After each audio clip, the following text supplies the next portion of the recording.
अस्सलाम वालेकुम, मतीउल्लाह जान MJ TV और साकिब बशीर। आज हम सुप्रीम कोर्ट के उस तफसीली फ़ैसले की बात करेंगे। दो जजों ने जिन्होंने इख्तलाफ किया है, उन्होंने अपने फ़ैसले में कुछ ऐसे हक़ाइक़ बयान किए हैं और तारीख़ को औराक़ से कुछ ऐसा पर्दा उठाया है कि जो शायद जो फैक्ट्स और हक़ाइक़ पहले मंज़र-ए-आम पे नहीं आए थे।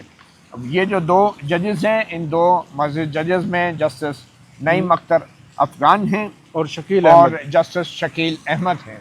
तो ये जो 5 जजों का ये बुनियादी तौर पे फ़ैसला था। 3 जजों ने जो अक्सरियती फ़ैसला दिया था, जस्टिस मोहम्मद अली मज़हर, जस्टिस नईम अख्तर अफ़गान और जस्टिस शाहिद बिलाल और जस्टिस सलाउद्दीन पवर और जस्टिस शकील अहमद थे।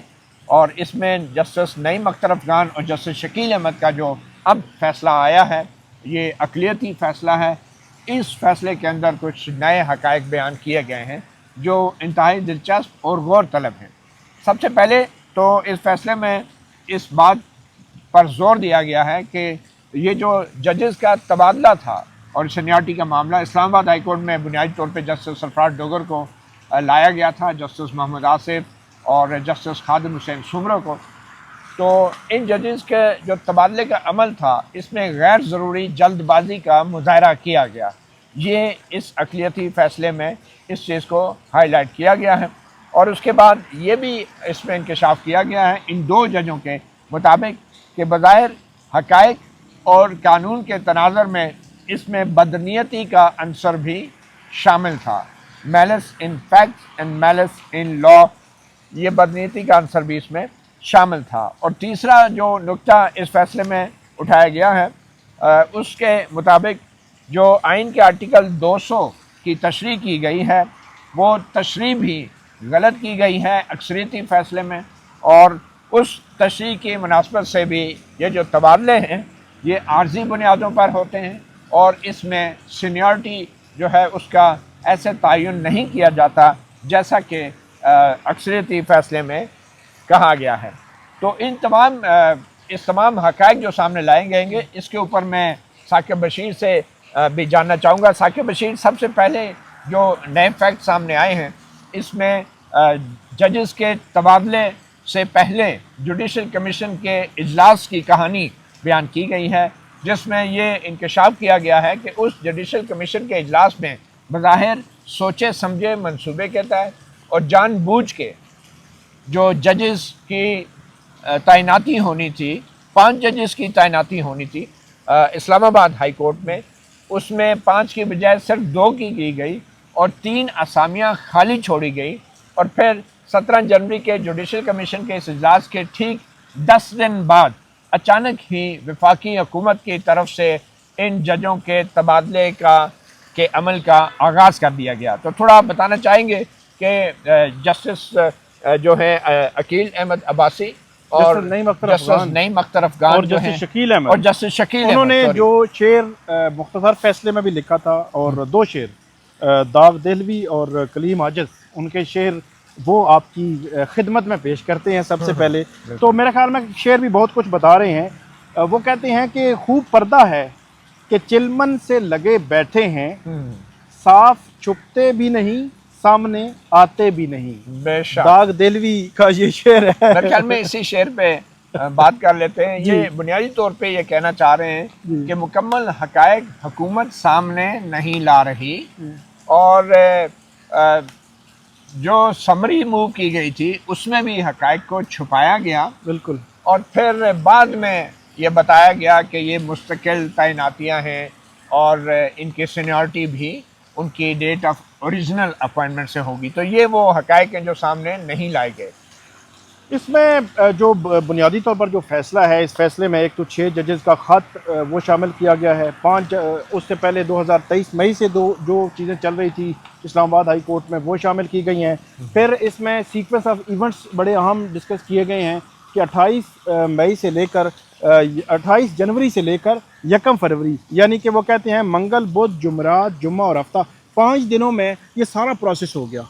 और उस प्रोसेस को जो जस्टिस नईम अख्तर अफ़गान वो कहते हैं कि ये पब्लिक इंटरेस्ट के लिए नहीं था, ये बाय डिज़ाइन था, इसमें बदनीति जो वो शामिल थी। और उस बदनीति का वो पस मंज़र ये देते हैं कि जस्टिस मोहसिन अख्तर कियानी क्योंकि सीनियर 3 जज थे, उनको रोकना मकसूद था, तो इस वजह से ये प्रोसेस जो है वो किया गया। जस्टिस नईम अख्तर अफगान ये कहते हैं। फिर एक और बात उन्होंने की कि जो चीफ जस्टिस, बल्कि आप इस पर तजिया भी दीजिएगा, वो कहते हैं जी जो सीनियरिटी क्या होगी, हलफ दोबारा लेना है या नहीं लेना, उनकी पोजीशन क्या होगी, और ये जो 3 ट्रांसफ़र जजेस आ रहे हैं ये मुस्तकिल हैं या आर्जी, ये 3 चीज़ें उन्होंने कहा कि जो chief justice of Pakistan justice Yahya Afridi समेत इस्लामाबाद हाई कोर्ट, लाहौर, सिंध और बलूचिस्तान हाई कोर्ट के चीफ जस्टिस, 4 हाई कोर्ट्स के चीफ जस्टिस और एक 5वें चीफ CJP, इन 5 को आगाह नहीं किया गया कि ये जो सीनियरिटी क्या होगी, परमानेंट होंगे या जो है वो आर्जी होंगे, हलफ लेंगे या नहीं लेंगे।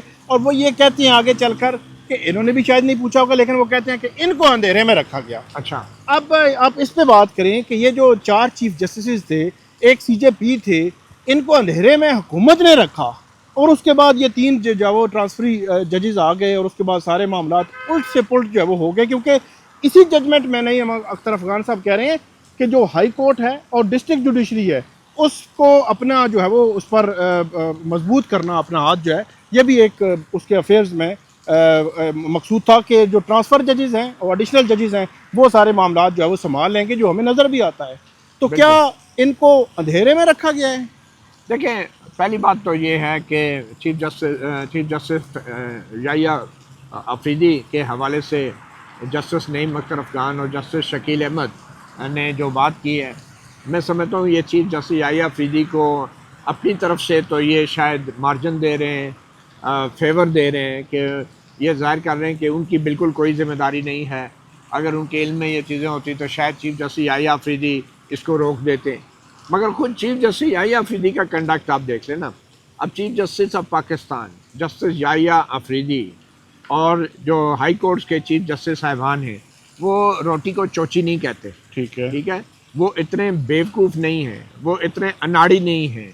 ठीक है, और बहुत सारे अल्फाज हैं, लेकिन मुनासिब यही 2 हैं मेरे ख्याल में। ठीक है, तो मेरे ख्याल में ये जो चीफ जस्टिस के हवाले से कहा गया कि उनको बताया नहीं गया, ये मैं इससे इत्तफाक नहीं करता।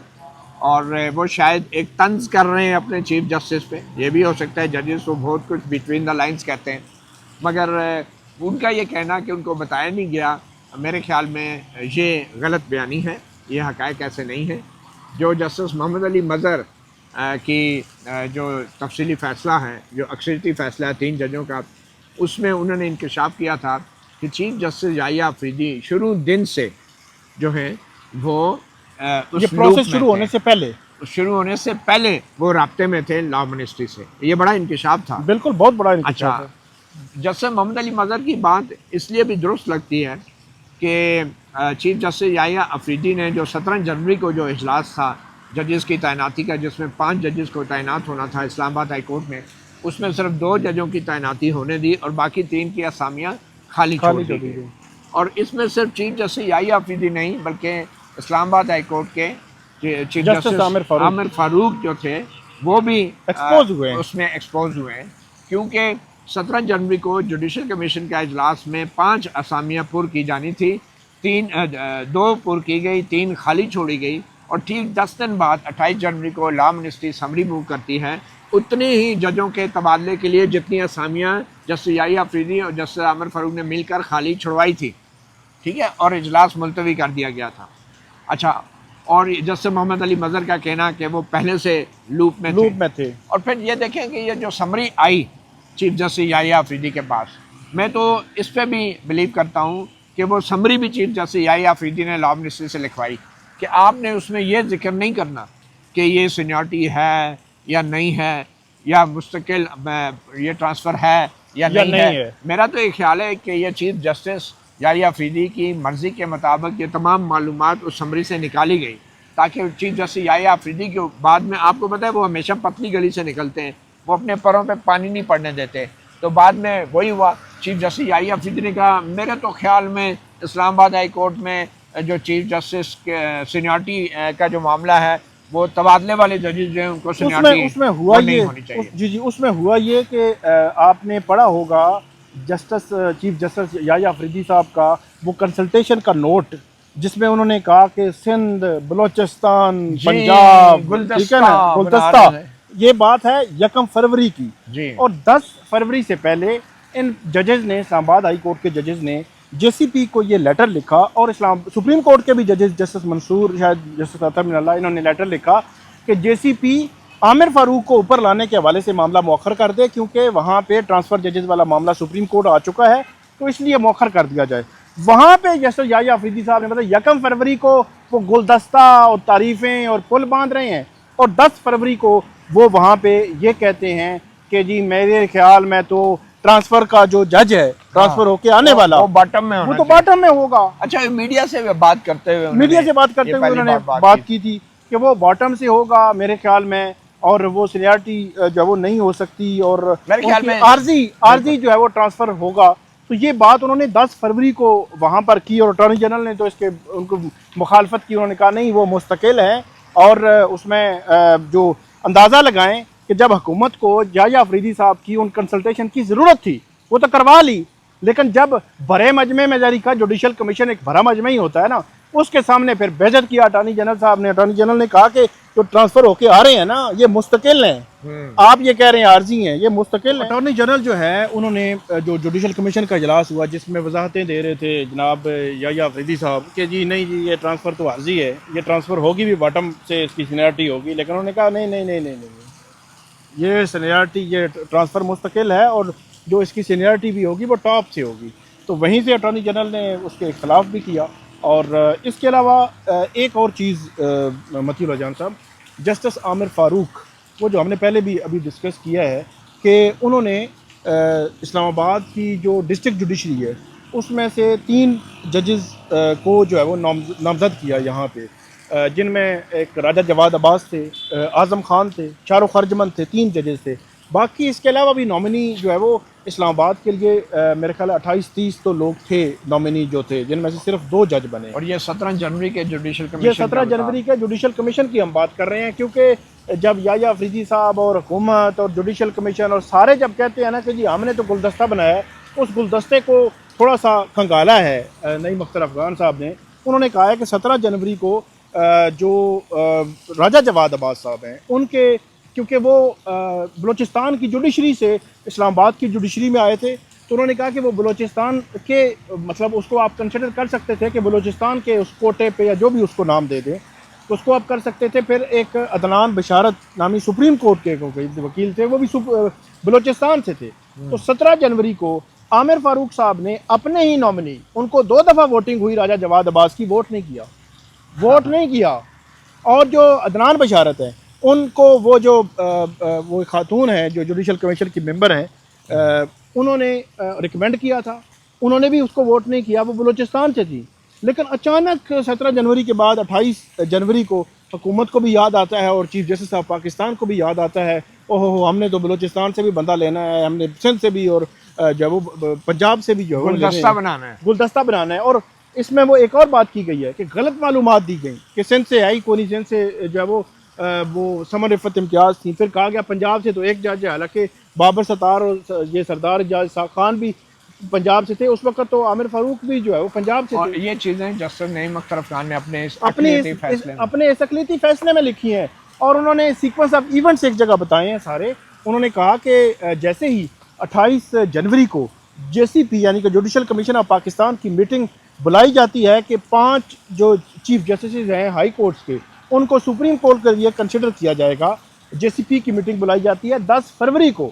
तो जैसे ही मीटिंग का सर्कुलर आता है तो साथ ही जनाब ये प्रोसीडिंग शुरू हो जाती हैं। ट्रांसफ़र जजेस के हवाले से समरी इनिशिएट करती हैं, सेक्रेटरी लॉ इनिशिएट करता है, वो प्रेसिडेंट प्राइम मिनिस्टर को भेजता है, प्राइम मिनिस्टर प्रेसिडेंट को सिफारिश करता है, प्रेसिडेंट से फिर लॉ मिनिस्ट्री में आती है, लॉ मिनिस्ट्री से फिर इन तीनों जजेस को भेजा जाता है, तीनों जजेस से फिर 4 चीफ जस्टिस को भेजा जाता है, फिर 5वें चीफ जस्टिस। तो सारा मामला वो कहते हैं कि 5 दिनों में होता है। वो अनड्यू हेस्ट, मतलब उसमें उन्होंने कहा कि इसमें तेज़ी जल्दी जो दिखाई गई है, इसमें बदनीति का अवसर जो है वो मौजूद है। और इसी वजह से उन्होंने इसको जो कहते हैं कि ये जो ट्रांसफ़र है वो ठीक नहीं हुई, प्रोसेस भी नहीं था। फिर उन्होंने एक और बात भी की, उन्होंने कहा ये पहली दफ़ा आर्टिकल 200 के तहत हाई कोर्ट के किसी एक जज को दूसरी हाई कोर्ट में ट्रांसफ़र किया जा रहा था, पहली दफ़ा। इसका कोई प्रोसेस, कोई SOPs, कोई रूल्स, कोई चीज़ नहीं बनी हुई थी। इससे पहले कोई प्रेसिडेंट ही नहीं थी। और जो सेक्रेटरी जो है वो ये कानून इंसाफ है, उनको किसने कहा कि ये समरी इनिशिएट करें, इस हवाले से भी वो कहते हैं कि खामोश है, समरियाँ खामोश हैं, कोई पता नहीं है। मुख्तसर ये कि 2 तारीखें बड़ी अहम हैं जिनसे इस सारी साजिश और बदनीयती आश्कार हो जाती हैं। वो हैं 17 जनवरी को इस्लामाबाद हाई कोर्ट में 5 जजों की तैनाती के लिए जुडिशल कमीशन का इजलास, जिसके अंदर जानबूझ के 5 की बजाय सिर्फ 2 जजों की तैनाती की जाती है। उसके फ़ौरन बाद 28 जनवरी को यानी 10 दिन बाद चीफ जस्टिस साहिबान की तैनाती के लिए एजेंडा जो है उसका ऐलान किया जाता है। और उससे पहले ही ये तबादले के सारे मामलात बल्कि 28 जनवरी को ही मुकम्मल हो जाते हैं और 28 जनवरी से 1 फरवरी तक 5 दिनों में, वो 5 दिनों में मुकम्मल हो जाते हैं। और फिर उसके बाद जस्टिस सरफराज डोगर जो है वो चीफ जस्टिस बन जाते हैं। तो जस्टिस नईम अख्तर अफगान और जस्टिस शकील अहमद वो ये कहना चाह रहे हैं कि इस सारे अमल के पीछे बदनीयती का अंसर शामिल था, चाहे वो मैलिस इन फैक्ट है, चाहे वो मैलिस इन लॉ है।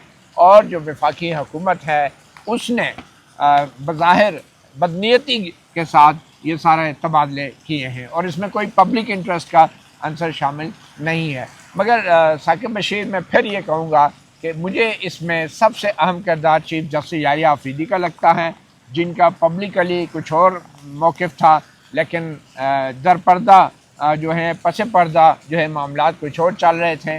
और जस्टिस नईम अख्तर अफगान का ये कहना कि उनको नॉलेज नहीं था, ये इससे मैं इत्तफाक नहीं करता। मेरे ख्याल में ये सारा अमल जो है, ये सारा प्रोसेस जो है, जस्टिस मोहम्मद अली मज़हर ने इसलिए प्रेसिडेंट को रिमांड किया है और नए सिरे से सारी कंसल्टेशन के लिए नहीं लिखा कि जस्टिस मोहम्मद अली मज़हर के मुताबिक चीफ जस्टिस को ये अच्छी तरह पता था कि ये सीनियरिटी जो है होगी, तबादला शुदा जजों को उनको मिलेगी और ये तबादले भी मुस्तकिल बुनियादों पे हैं।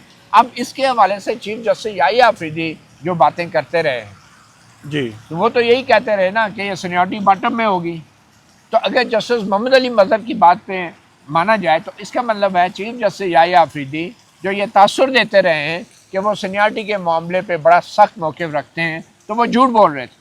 वो झूठ इसलिए बोल रहे थे कि जस्टिस मोहम्मद अली मज़हर के मुताबिक उनके इल्म में ये सारी बातें थी, सीनियरिटी भी और मुस्तकिल तबादला भी।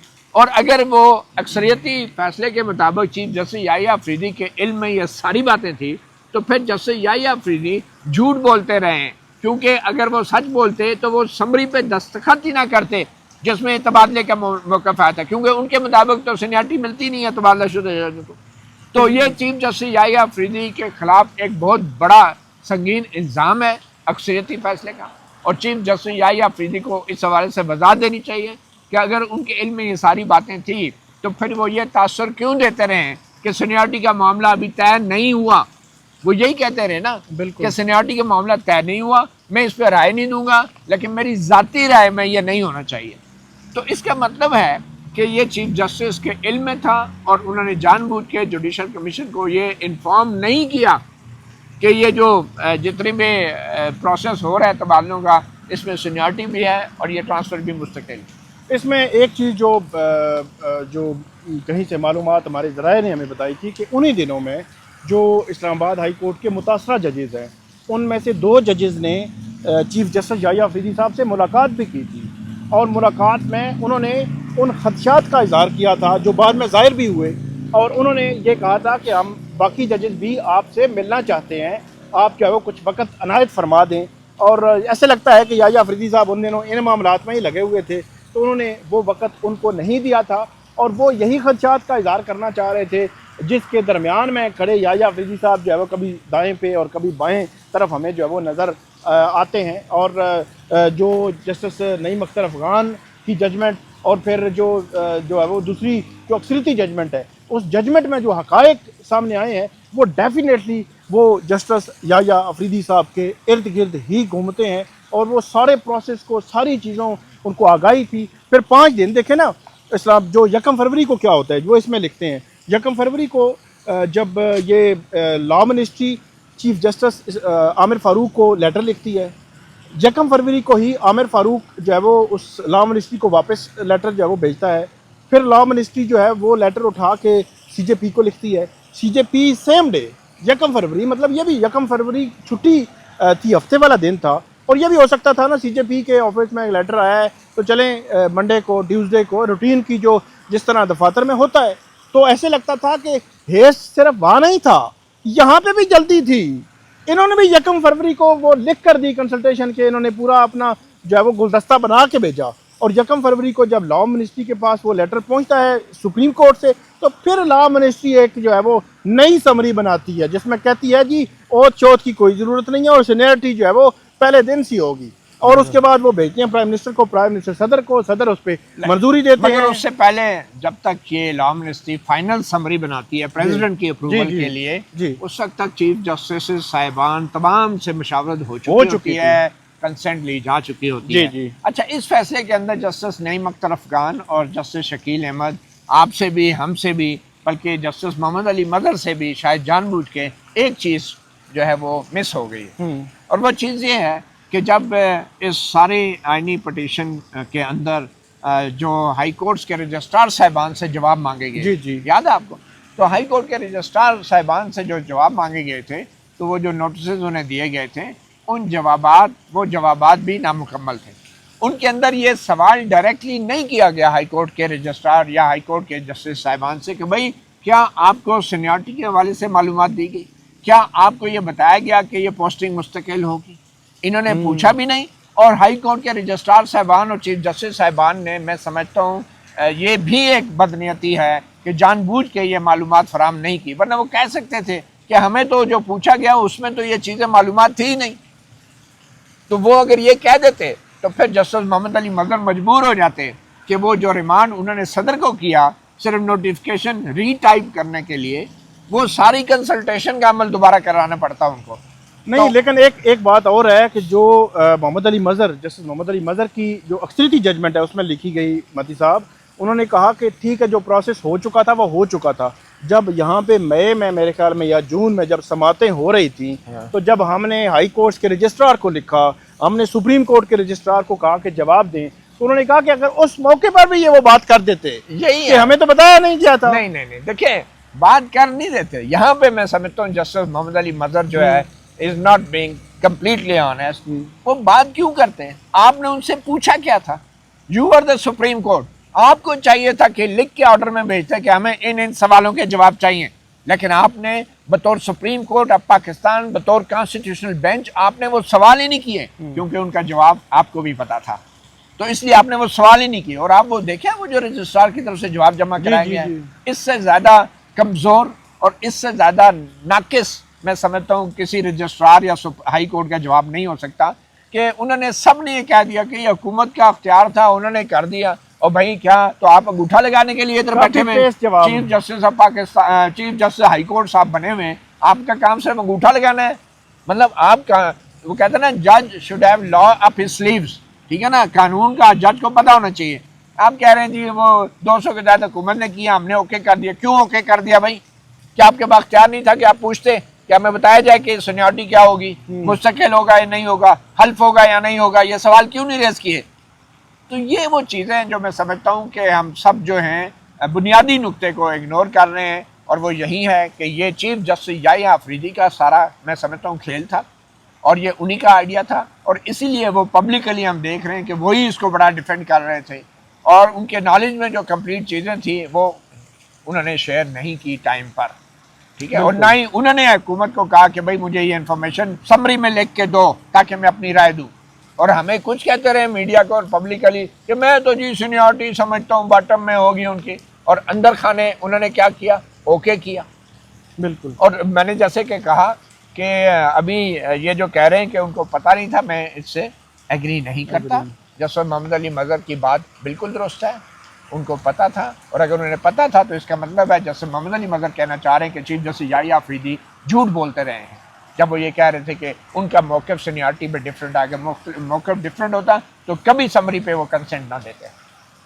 बहुत शुक्रिया मती साहब। हम आपको नाज़रीन मजीद भी अपडेट करते रहेंगे। ये तो बता दें, पीछे बड़ा आज पिक हुआ है सुप्रीम कोर्ट में, ये ब्रेस्ट कैंसर मंथ है, अक्टूबर 3 अक्टूबर आज है, लेकिन ये पूरा महीना जो है 19 अक्टूबर होता है ब्रेस्ट कैंसर डे, और ये ख़वातीन में पूरी दुनिया में ब्रेस्ट कैंसर की आगाही के हवाले से पूरे महीने में ये कैंपेन चलाई जाती हैं। और पाकिस्तान में भी आपको ये भी बताता चलूँ कि HPV वैक्सीन जो अब 16 साल से कम उम्र बच्चियों के लिए मुतारफ़ कराई गई है और बड़ी तादाद में बच्चियों को सर्विकल कैंसर से बचाने के लिए जी जी और उससे बचाने के लिए जो है ये HPV वैक्सीन बड़ी ज़रूरी है। और बहुत सी मिसअंडरस्टैंडिंग है इस हवाले से, मगर पूरी दुनिया के जो माहिरीन हैं वो इस बात पे मुत्तफ़िक़ हैं कि ये जो वैक्सीन है ये तरक्की पज़ीर ममालिक में ख़ास तौर पे इसलिए ज़रूरी है कि ये एक ख़ास उम्र में 16 साल से कम उम्र की बच्चियों को अगर ये वैक्सीन लगा दी जाए तो वो महफूज हो जाती हैं मुस्तक़बिल में कैंसर के रिस्क से। तो मतलब ये है कि जो माहिरीन है इस हवाले से वो ये कहते हैं कि ये जो प्रोपेगेंडा किया जा रहा है सब फेक है। आप ज़रूर अपनी जो बच्चियां हैं 16 साल से कम उम्र उनको ज़रूर ये जो है वो वैक्सीन लगवाएं, ये उनकी हेल्थ के लिए बहुत ज़रूरी है। बहुत शुक्रिया साकिब बशीर, आपका भी फ़िलहाल इतना ही, इजाज़त दीजिए, अल्लाह हाफ़िज़।